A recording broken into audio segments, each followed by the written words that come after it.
Hey everybody, this is Crystal with From Crystal XO, and I just wanted to jump on here on a Tuesday. This is a Tuesday after Juneteenth, and I just wanted to jump on because we had such a great conversation last week. I did a conversation last week on Dear Alpha Female, this is why you're single.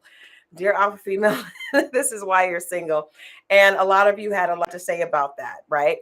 And so I thought I would come back and just say, just do a quick chat on a Tuesday and just let you all know that what you were yesterday does not have to be what you are today, right? And so, yes, the conversation last week was, Dear Alpha Female, this is why you're single. However, once you become aware of why you're single, you can make a change, right? You can make a change. And so, just like you are able to reset and pivot when it comes to your career, right? You are able to do the same thing when it comes to your love life. And so, I wanted to talk a little bit about that today. So, I'm going to wait a few minutes, let some more people join. If you can hear me, make sure that you leave an XO in the chat. Again, this is Crystal Jordan with From Crystal with Love XO, and we are having more of our Dear Alpha Female conversation. Now, remember, as always, hey, Bracken, as always, this conversation is for career driven women seeking balance. This is not for women that are looking for a man to validate them in anything other than love, right? If you are the type of woman that is into a man paying her bills and taking care of her and not having your own purpose and passion, then this is not the channel for you. And again, I will bid you adieu. I'm sure there are lots of channels out there for you, but this particular channel is really specifically designed for women that are dedicated to their own purpose and passion, right? And feel like a relationship and love is the icing to their cake as opposed to the actual cake. So I just want to make sure I preface who I'm talking to so that we understand. There is a lot of conversation, a lot of narrative out there about women feeling like men should just take care of them. And while we do appreciate a man that is a great provider, I just don't feel like my audience and the women that I relate to are solely looking for that. Like we have our own aspirations and our own drive and do not need a man to give us that. So, again, if you're one of the women that doesn't really have that, feel free to log off and go to another channel. And it's okay. It's okay. There are a lot of other channels out there for you, but that's just not what this is. This ain't that. This is specifically for women that are almost in a mode of being the boss woman, the boss chick, and they're very comfortable in that space. And sometimes when you're comfortable in that space, you're not necessarily comfortable in the space of being open and being vulnerable, right? And so that's the issues that we are addressing on this page. So as I said, today is a conversation to kind of smooth out and balance out the conversation we had last week about the reasons that you're single. I honestly believe that things that happen to us in life consistently are of our own doing, right? A lot of times, if you need to lose weight, it is probably because of what you're putting in your mouth, self included, right? If you find yourself unhappy when it comes to work, it's probably because of things that you're not doing in order to get the result that you want. And if you find yourself unlucky in love, you have to take accountability for that as well. That's another thing. This channel is really about accountability, right? I feel like I hold myself accountable and I want this to be a community where we do that. So, yes, if you're single and you find yourself consistently single, as I did, um, that probably is because of yourself. It's probably because of you. 9 times out of 10, 9.9999 times out of 10, that's because of you. But today's conversation is about the fact that you can reset and you can start over again. Just because you have been unlucky in love does not mean that you have to remain unlucky in love, right? Just because you have been a woman that has been very guarded and uncomfortable with letting people in does not mean that you have to remain that way. You could be a woman that has had a bad attitude. I mean, there are all kinds of things that we can acknowledge that we've been at one point in our lives, right? Especially after going through a breakup or going through a huge disappointment. It's not unreasonable to assume that some of us are a little bit gun shy when it comes to being open and meeting someone new after we've been hurt. There's nothing wrong with admitting that. There's nothing wrong with admitting that. I'm not saying that that's wrong. But what I am saying is that if you want things to change, you're going to have to do something different. You're going to have to do something different to get a different result. And you cannot allow your past behaviors to define your future, right?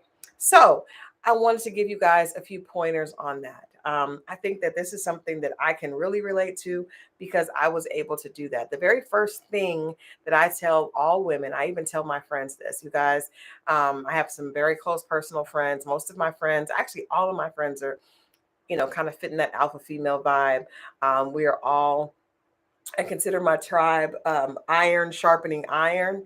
And so a lot of times I will tell them what I did is I made a very conscious decision to stop speaking anything that was not positive about my own personal love life, right? That's one of the biggest things that I see women make mistakes with every day. When you ask a woman, is she dating? All you have to do is say, are you dating? And I mean, it just opens up a floodgate of negativity. Oh my God, it's hard out here to date. These men ain't this. It's kind of crazy out here. Y'all just don't know. I'm sick of this. Like that is, we know that comes, it just kind of spills out, right? Anytime you ask a woman, especially where I live, I'm in Atlanta, Georgia. You ask a woman here, is she dating? And the first thing she does is start to tell you why the dating pool is, it has pee in it, it's disgusting. The men are not ready, they're all full of it. And you are creating a self-fulfilling prophecy with those words. So while you may have met men that do fit the characteristics that you're saying, by you repeating it, your words are continuing to make it so, right? I heard a young lady, a pastor on Instagram, say something that was very powerful yesterday. Actually, I saw she was on YouTube, but she's also on Instagram, and she said that she's a Christian pastor, and she said the words "I am" actually break down to, in the Hebrew language, it came to pass. And that made a lot of sense to me because I grew up reading the Bible, grew up very, very, very heavily in the church.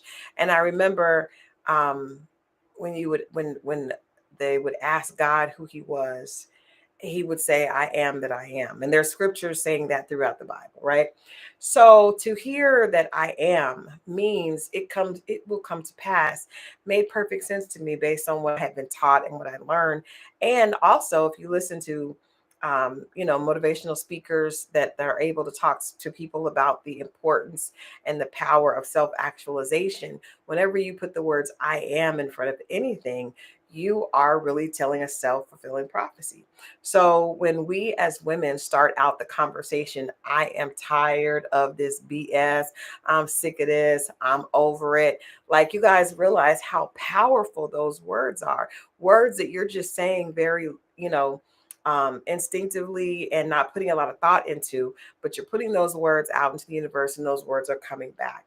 And it becomes a cycle that you're on. And I can tell you that because I was on that cycle, right? After I went through my divorce, if you ask me, how was I dating? I'm not dating right now. I'm sick of it. I'm over it. I'm da da da da.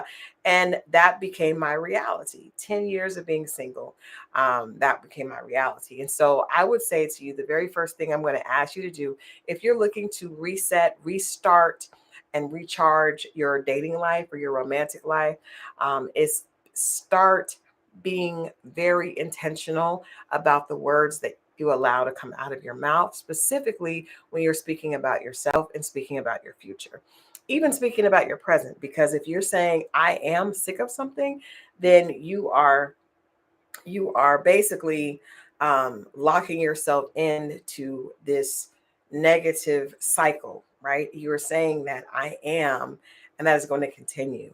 So I wouldn't even say to speak about it in past tense. I say speak out of your mouth what you want to see happen, right? How many times have you went on a date and right when you got to the date you said, I'm not going, this is not going to work. I'm not going to have a good time. And lo and behold, 2 hours later, everything that you said came to pass. I believe that our words are powerful. I believe that as women, our words are even more powerful than we believe. Hey, Marriott. Hey, Janika.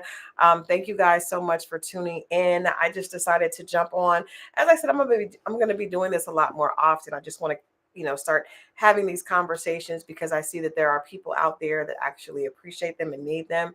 So I want to start coming on more often and having conversations. Today we are kind of having a follow-up conversation to last week's conversation, which was this is why you're single, right? If you're single, it's because of you. And I definitely believe that, specifically if you're consistently single. Now, if you just broke up with somebody a couple of weeks ago, then no, ma'am. Like, you're just going through the motions and need to heal and all that. But if you're consistently single, like I was, for a period of time, then the issues and the reason that you're probably consistently single is because of yourself.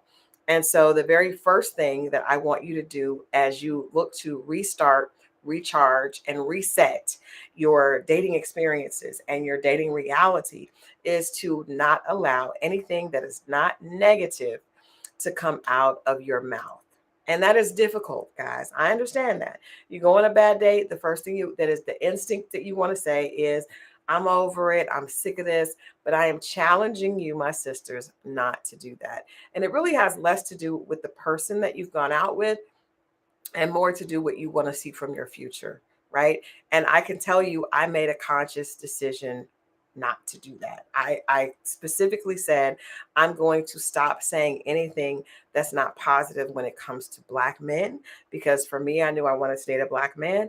I am going to, even though there might have been proof of things that were not positive. The Bible talks about faith. Faith is the evidence of things hoped. Well, faith is the substance of things hoped for, the evidence of things not seen. So if I'm going to have faith that God is going to send me an amazing man, I'm going to have to speak that out and not speak to the men that I'm seeing and the issues that I'm going through. I'm going to have to speak positive. I'm going to have to speak life into my dating situation. And I believe I can do that. I believe that you can do that. It's interesting because in my career I own my own public relations and marketing agency. And whenever I would have a client that I would, have a disagreement with, or that wouldn't renew their contract, right? Or their agreement with me, I would never take that personal. Like if I had, usually back in the day, I would have clients that would have 6 month to 12-month contracts. At the end of that 6 months, the client may decide they don't want to renew. And I would always say, at the end of this contract is an opportunity for both sides to reevaluate and reassess and see if you want to move forward. That's my little rhetoric, right? Because a lot of times the client may want to move forward, but I may not want to move forward, right? But I never considered stopping and closing down my agency. I never considered no longer working because a client no longer wanted to work with me or because I no longer wanted to work with them. So it's very ironic that when it came to dating, every time I would go on a horrible date, I would come back and be like, oh, I'm over this. I don't want to do this. And I think because I think with me, dating was a lot more closely related to how I saw myself. When it came to business, I was able to see myself as this warrior and, I had no problem. The rejection didn't bother me. But because of issues that I had that I hadn't dealt with, rejection in a dating situation did bother me. And so that let me know that I still had some healing to do, right? And so I would suggest to you, most of us, I'm sure most of you out there listening to me, if you lose a job, you don't feel bad about yourself. You just think, I'm gonna find another job. You may be upset because your money may be funny for a little bit, but it doesn't make you think, I'm not gonna get another job. You are immediately, trying to figure out what to do, getting back out there. Even if you decide to open your own business, you're still going back into the workforce. You're still going back into something, and you never think to say, I'm not doing that anymore, or I'm sick of this, right?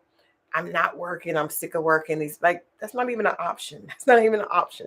So we don't do it. So I would say the beautiful thing about alpha females is so many of us have such a strong resolve when it comes to our work and our career. And if somebody tries to knock us off of that, We refuse to be knocked off. So I'm going to ask you, the part of your alpha personality that I want you to lean into is that resilient part. That part that refuses to be knocked down, that refuses to take no for an answer. For me, I would be pitching things for clients, and if someone would tell me that they didn't want to do something, or they didn't think this was a good idea to sponsor this client, I just didn't understand why anyone would tell me no when it came to business. And so that would just fire me up and make me figure out a way to get back into a situation where I could get a yes. So I think that we have to look at dating in the same way.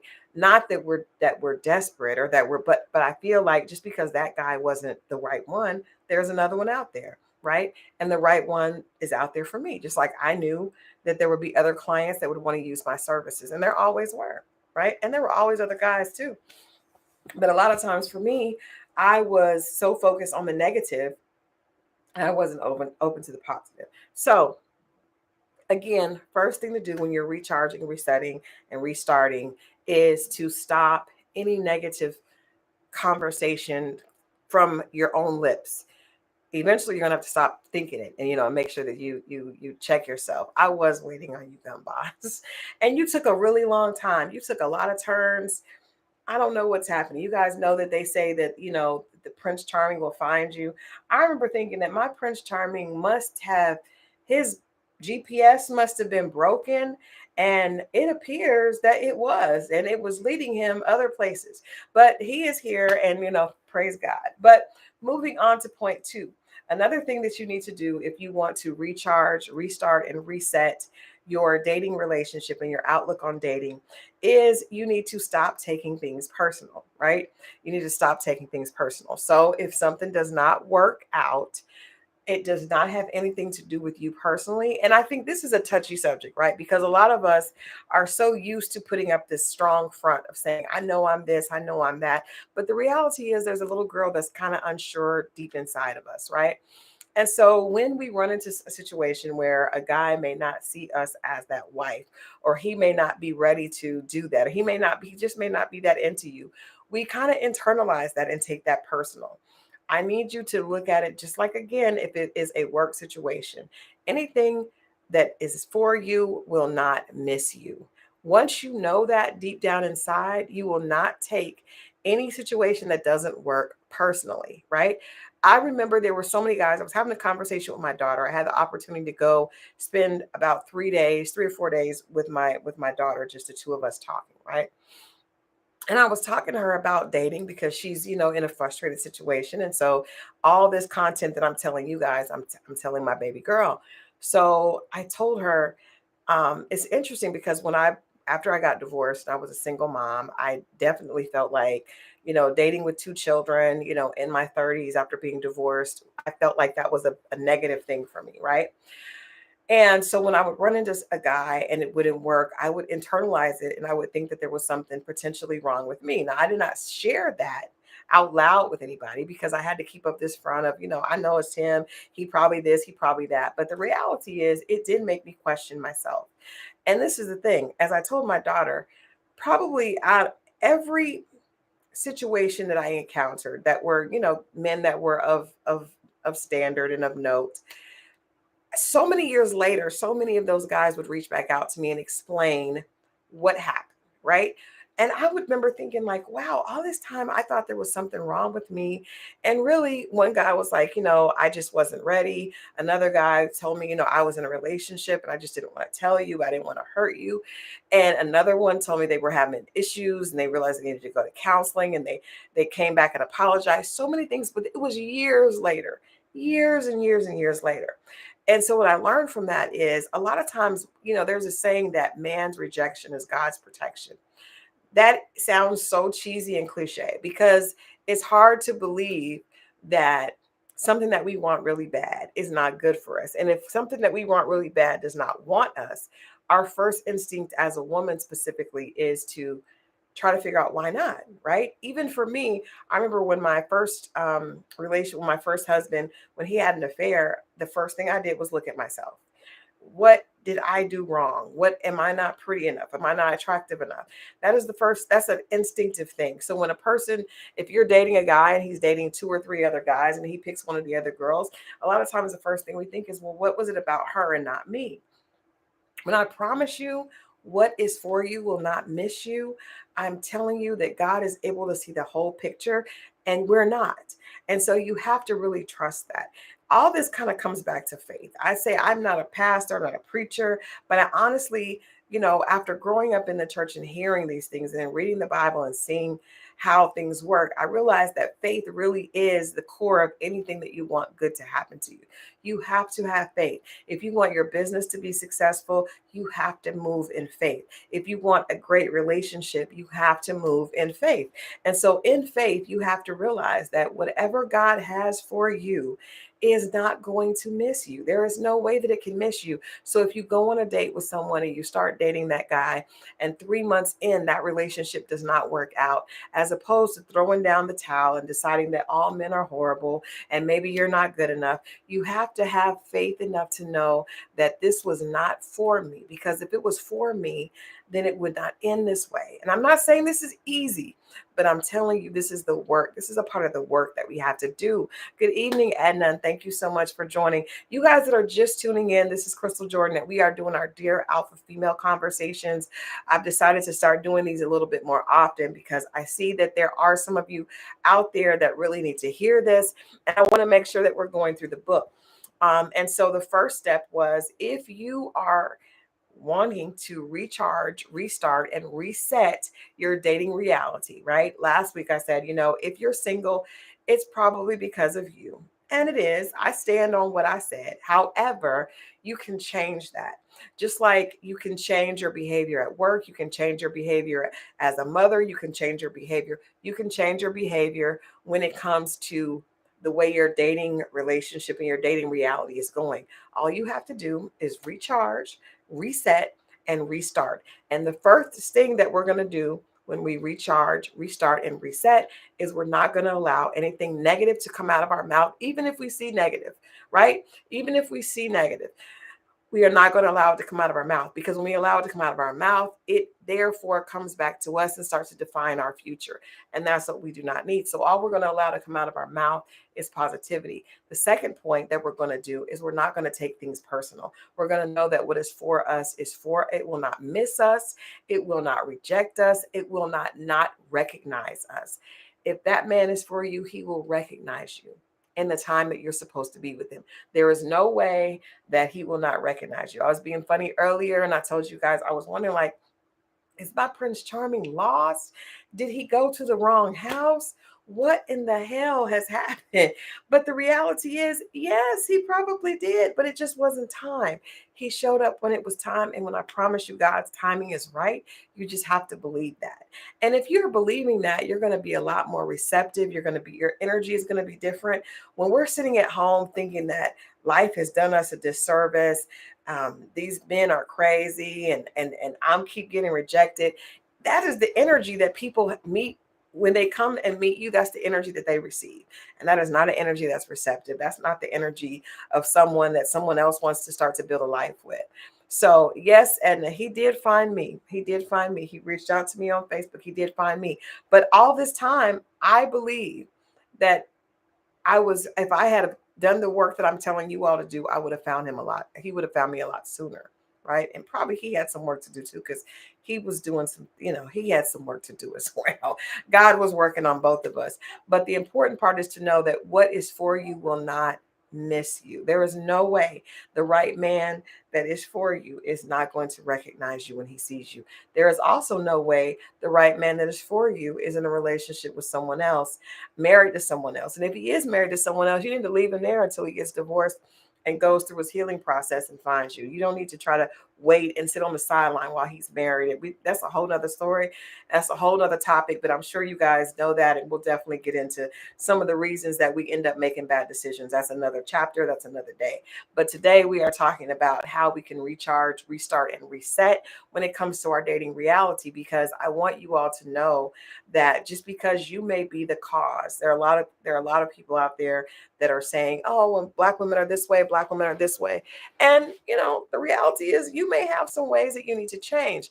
But the truth is you can change and you can become ready. All you have to do is be willing to do the work. There's nothing that says there's anything wrong with you. You, even if you're operating in a negative way, you have the power to change that. You have the power. Nobody else does. You have the power to change that. All right, my last point today, because I'm not going to be on here super long. I just wanted to jump on and share 3 points with you guys on how to recharge, restart, and reset your dating reality. The third point is you have to be open, right? You have to be open.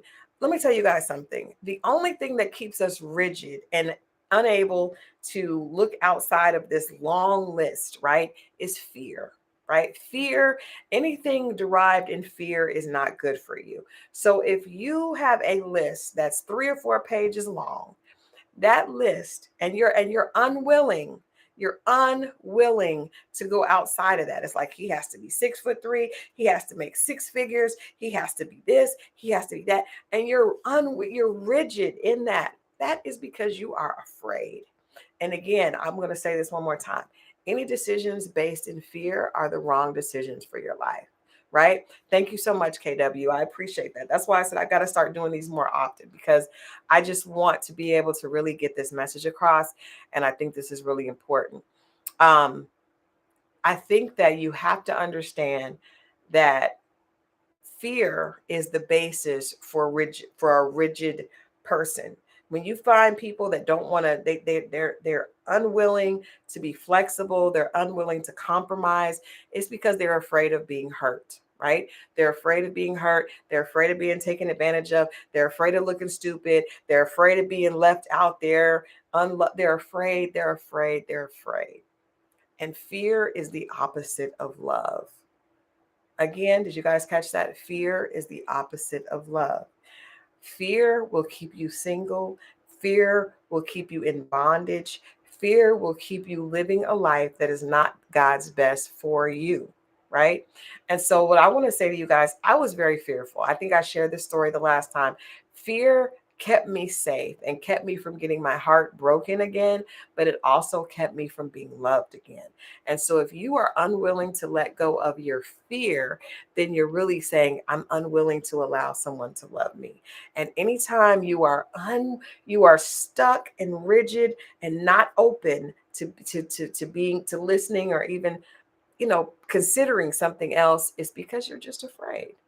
You're afraid. And it's funny because men don't realize that. Men see this. We're able as women, especially women of color, to put up these really strong defenses into where men think, "Ooh, she's so serious.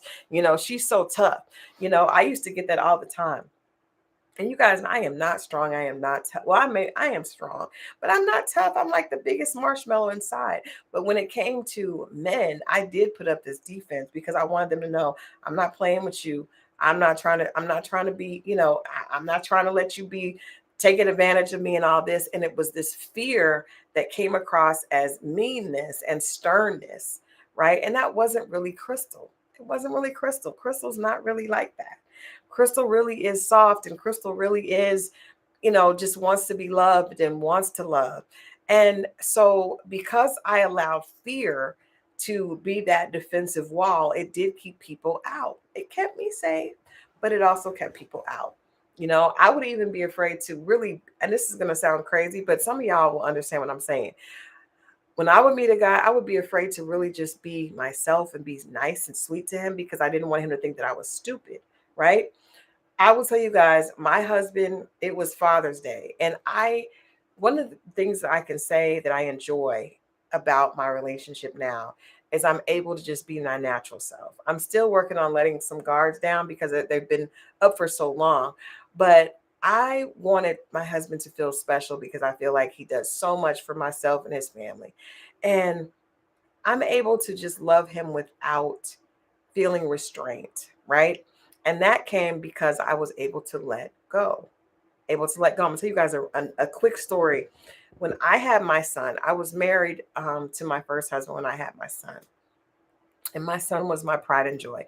And I remember looking into my son's eyes and thinking, this is the first man that I can love without boundaries. I can love without being afraid that he is going to hurt me. And I was married to his father at the time. And things weren't bad. But because I came from a family of women that had been hurt so badly by men, I think a part of me was just afraid. And I hadn't seen a man love, a woman the right way. I was afraid. And so I remember looking at my son and thinking, this is the first man that I can love without boundaries. I can just let my heart swell. I could just love on him and never feel like he was going to take advantage of me. Right. And I didn't, I did love my first husband immensely, but I never loved him without guards up. And that is the difference of what I'm doing this time. Now, you guys know I have not been married a long time, right? Everybody knows that. I've not been married a long time.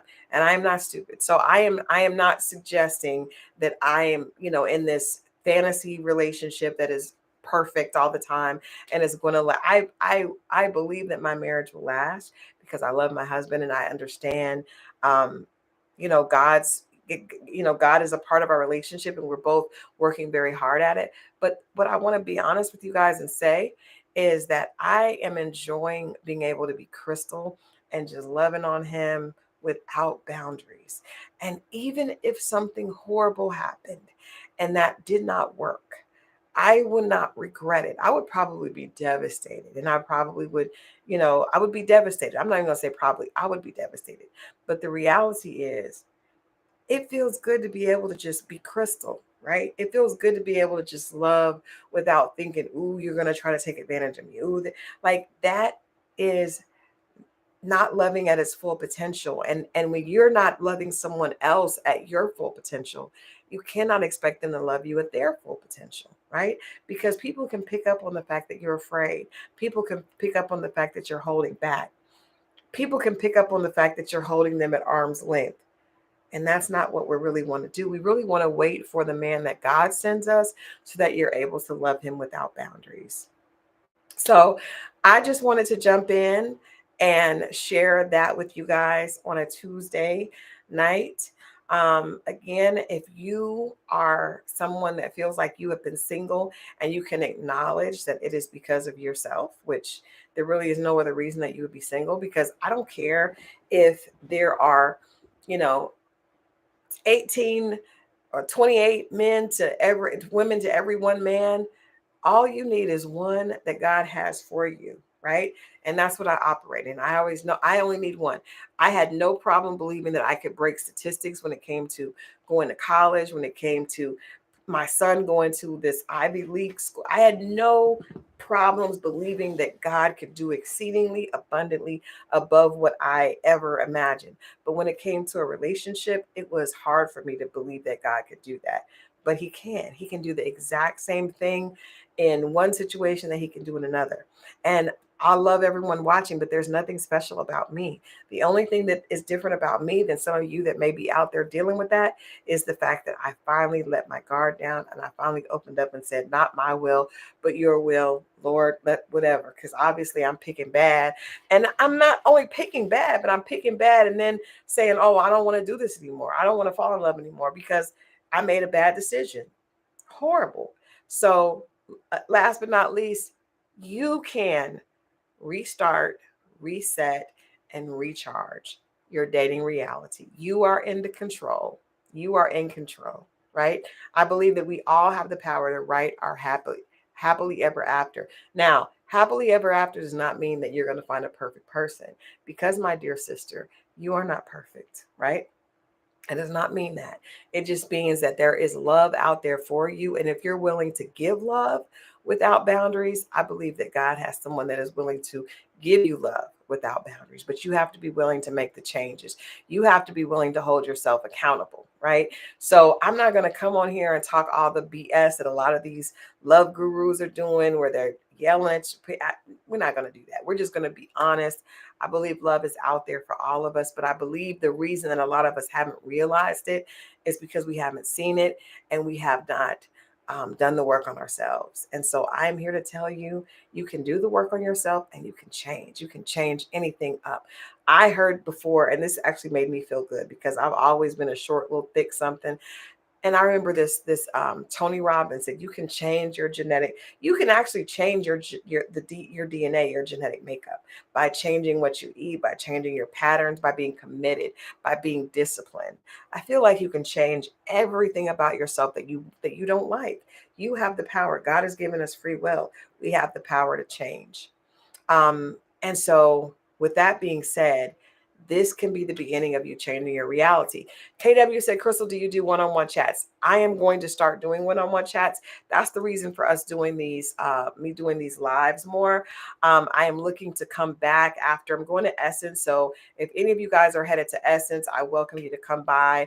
We're going to do a Dear Alpha Female conversation. I actually have two of them scheduled during Essence, and I can't wait to meet some of you if you're going to be out there. But yes, we are going to be doing one-on-one chats, and we're also going to be doing live conversations where you guys can come on. I will bring one or two people on, and we can have conversations. So this channel is really getting ready to be a community, again, for alpha women, not not the others, but alpha women that can acknowledge that they want to have balance in their life. They want to have an amazing career. They want to have amazing purpose and amazing passion in their life, but they also want amazing love in their life. And I think we all deserve that. So I appreciate you guys hanging out with me on a Tuesday. I will be back. I have an amazing interview coming up with the remaining couple from Put a Ring on It, and also another social influencer that has a great story about their relationship. I am going to be streaming from Essence. And if you guys look at my page, actually my Instagram page is at Enchanted PR. You will see there's a conversation there I'm going to have with Coriel about Dear Alpha Female, the book. And then there's also going to be another conversation that we're going to be streaming live, and an intimate opportunity for you guys to come hang out. So stay tuned. There's more coming, and you guys will definitely, I believe that's on the channel, but you can also see it on my Instagram. I've partnered with the Literary House, and we're going to have a great conversation. So I look forward to you guys joining that, and for us being able to do more conversations, more interactive conversations. But remember, before I get out of here, you can always recharge, restart, reset. It's not too late. I don't care how old you are. I don't care what you have going on in your life. I don't care how many times you've been disappointed. It is not too late to start over, and it's not too late to put yourself in line for the life and the love that God had designed for you. I love you all for watching, and I will see you next time.